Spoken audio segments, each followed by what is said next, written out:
Hey everybody, welcome back to my channel. This is Aaron with Lasting Impressions Coffee, and I just want to thank you for joining us today. Today is the beginning of the 5th cycle for my treatment on the Gomekli, or the miramentinib, which is one of 2 drugs approved by the FDA to treat plexiform type tumors in NF1 patients, which have helped about 70% of their patients see up to 60% of tumor shrinkage. And so this can't be done without donors like you. So thank you for everything you've done in the past and your future involvement. Your dollars really do change lives.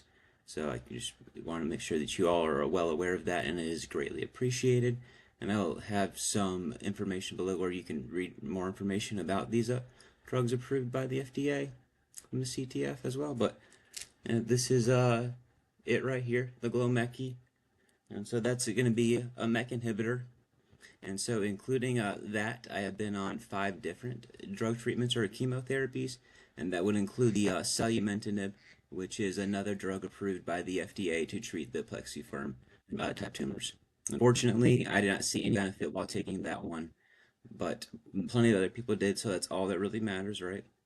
And then 2 of the other treatments that I were on were disbanded or discontinued due to the side effects that people were seeing and the lack of benefit.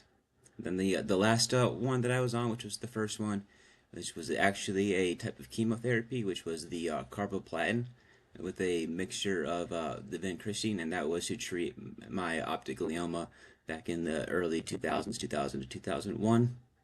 And that one actually did shrink the optic nerve tumor in half, and it completely restored my vision. And it did have a benefit to the plexiform one, where it stunted the growth for a little bit and did not have any additional side effects, or I guess not side effects, issues from that tumor while I was on that treatment. But as many of you know, that chemo is a drug that kind of just like attacks everything, and it kills all the cells that are around them, or just in your body in general. And so that's why you see people who have chemo will have issues with hair loss, their bone marrow issues. And one major issue that we see with plexiform type tumors is that they are, when treated, be it like surgery, most often they tend to grow back, and when they do, it's more aggressive. So the fact that how chemo will work by attacking the cells, it tends to possibly increase the risk for scarier thoughts to be more aggressive for these patients who have them, and may contribute to why MEK inhibitors exist. Not to say that MEK inhibitors don't have any of their own risks that are included with them. Many people will have rash, nausea, even you can see some changes in vision, possible blindness, and heart issues. So because of the risk that we have with these tumors becoming more aggressive, we don't want to damage the cells that are around it too much, and that's why MEK inhibitors exist. It's like a targeted therapy rather than it being like a blast therapy. You can look at it as a shotgun versus a rifle, whereas the shotguns kind of just spray out everywhere, and a rifle will kind of hit its target, and then like explode on impact. That's kind of what you can look at it as for the 2 of them.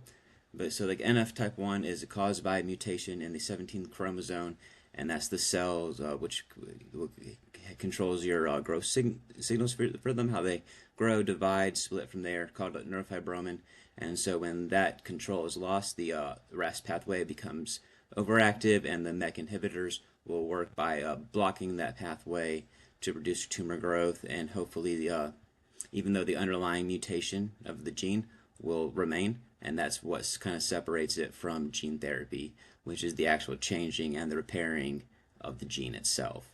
So a lot of doctors will kind of explain it by saying that like a car is going, and then you're using the brakes to essentially stop it, or like cut the brakes, what have you, that it will just stop the cell growth eventually further down the line. And that's how MEK inhibitors work. But yeah, thank you all for joining today and learning a little bit more about my NF journey and whatnot. I can get into more detail in another video about my experiences and how it feels to go through chemo and all those fun side effects and MEK inhibitors. But until then, thank you for your time. I hope you all have a good rest of your day, and you consider donating to the Children's Tumor Foundation again, as well as if you feel like buying some coffee, that would be much appreciated. It would benefit myself for my own chemo payments, as well, or MEK inhibitor payments for the Gomekli, as well as going to benefit future research for Dunn's Tumor Foundation, because part of the proceeds will go to that as well. Hope you all have a nice day. Take care, and we'll see you soon.